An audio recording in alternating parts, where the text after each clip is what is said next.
So we're talking about these core fears, the deeper fears that really are at the root of many of our fears. And so one of the core fears when you really look at it, especially when it comes to starting something new, doing something that you may have not really allowed yourself to do, is not only the fear of change. You could say the cousin of that fear of change is the fear of failure. Now, that's a real doozy, right? The fear of failure is often something that definitely makes us way more risk averse. And, we are often having dreams in our head that, maybe right before we fall asleep, we are churning around, but we're not really acting on them because there is too much that fear of failure. Now, it's interesting, right? Because what is actually failure? What does that really mean? I mean, a lot of people that are famous and successful started their careers with failure. We know those stories. Walt Disney was called, he wasn't very imaginative. Oprah was told that she is not really made for TV. Bill Gates was shown that he is not very talented when he presented his first little machine to some Seattle council, and it broke down right in front of their eyes. Didn't stop them, didn't make them really like believe in what other people told them. It just motivated them even more to move forward with whatever ideas they had, whatever passion they really felt inside of themselves. So failure doesn't have to stop you, but it's a lot about also what you tell yourself, what failure really means, that gives failure this overtone of it needs to be avoided at all cost. And I find that a lot of people are not so much afraid of the outcome, like, okay, you try something, it didn't work out, you can call it failure. More often, people are afraid of what other people are thinking about them if it doesn't work out. I worked with a young entrepreneur who had a fantastic idea. It was really, really amazing. And he put all this energy in, and he even, gathered quite a bit of funding for his idea. And he just was starting to really be more and more successful in what he was doing. But the more successful he was, the more freaked out he became. And when we talked about, now that you really have a feeling, things are actually lifting off, what are you afraid of? And he said he is afraid of failure. And when I asked him, what does failure mean to you? He said that my father will be disappointed in me. It wasn't about really that maybe the company going to tank, because if it would be just up to him, he would just say, oh, great experience, let's try something else. It was more that feeling of what will my parents, especially my father, think of me? And how often is that really what we are afraid of? That shame that comes, that embarrassment that comes with trying something and then falling on the nose. And, other people in our minds, laughing about it or judging it as, just a direct reflection on who we are, on our worthiness. So let's look at failure different. Let's own failure as your own experience and make it not something about a performance that you somehow messed up and other people can, write bad reviews or throw tomatoes at you.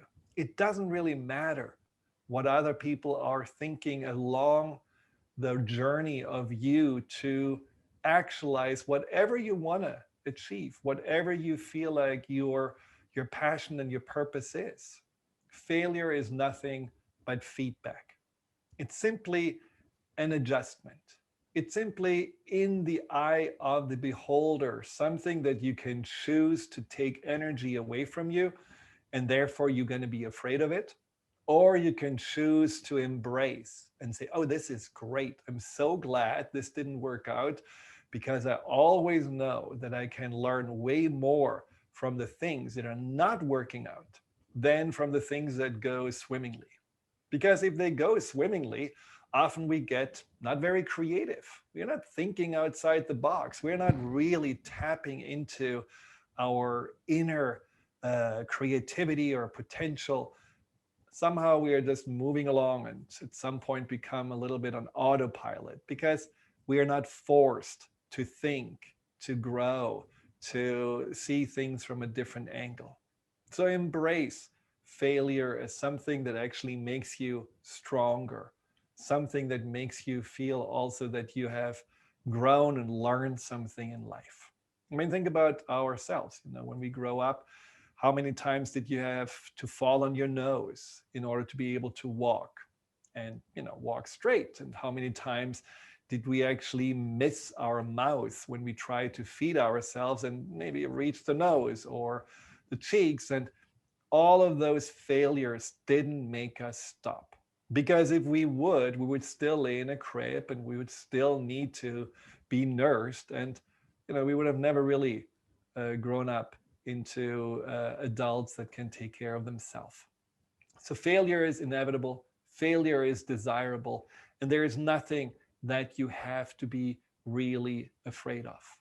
And that's the same with success. We sometimes feel like, well, is this fear of failure or is it fear of success? And how do I really know the difference?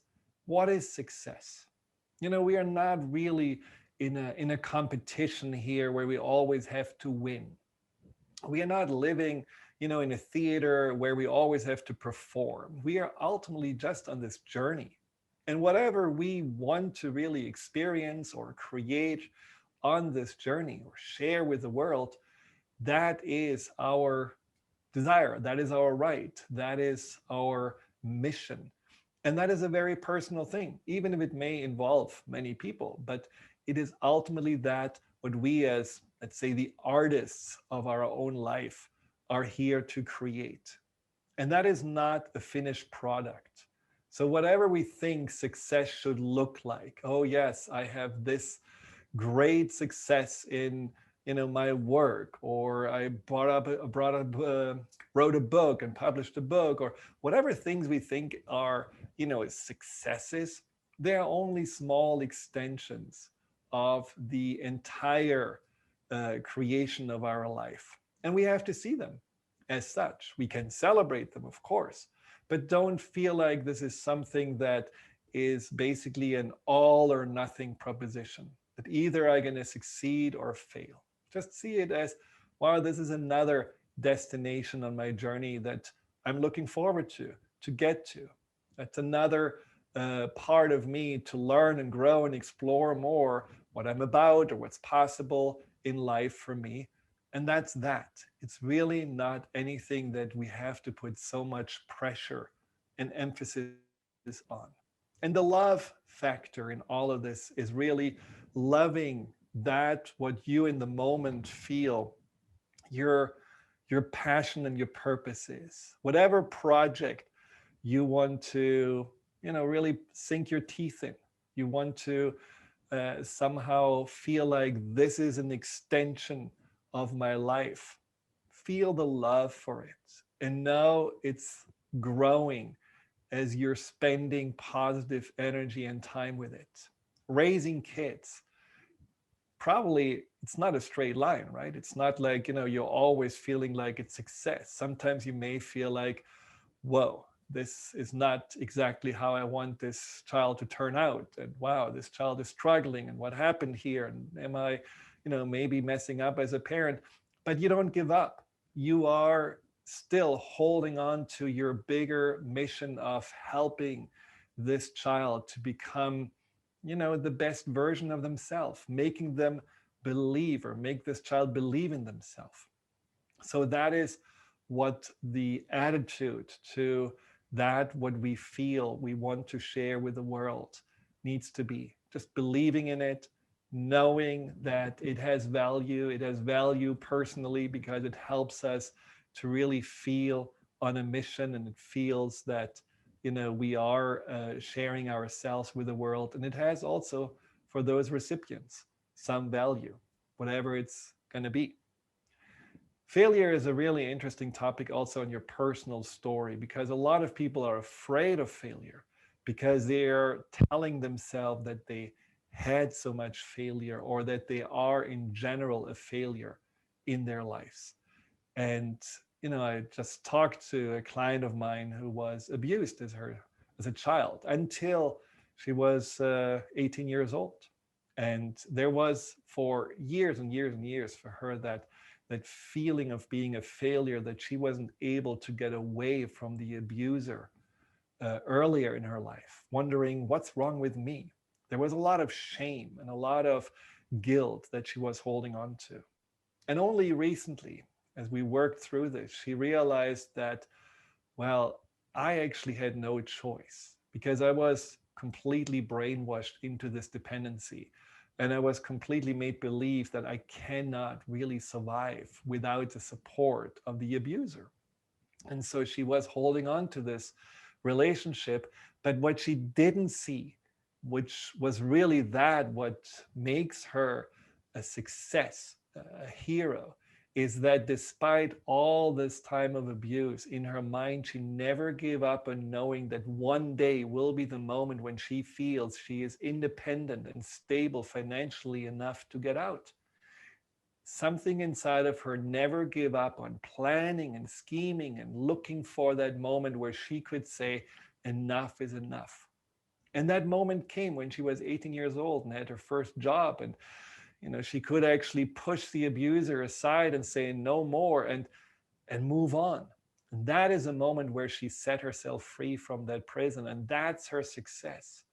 And the fact that her spirit and that what's inside of her made her never really abandon freedom, abandon the hope and the belief that she can have a better existence, that inner spirit was something she was able to preserve and nurture, and then eventually completely harness and utilize.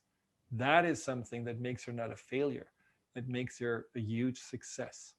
So think about in the words of Paul Coelho, that famous author of The Alchemist.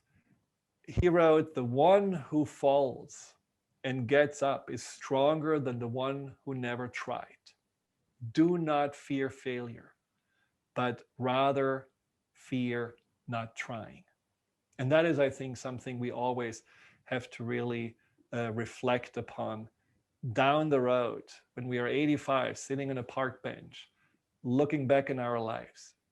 Are we really more regretting the failures that we had along the way? The times when things didn't work out and we had to really somehow become imaginative and creative to find other solutions? Or are we regretting more that we never tried and that we somehow let the fear stop us? We'll be right back. Hi, Dr. Friedemann here. Thank you for tuning into my YouTube channel. If you're interested in learning more about fear and anxiety, here you'll find guided meditations, webinars, and interviews with some of the most renowned experts in the field of empowerment. Delve into the over 230 videos and more to come every week.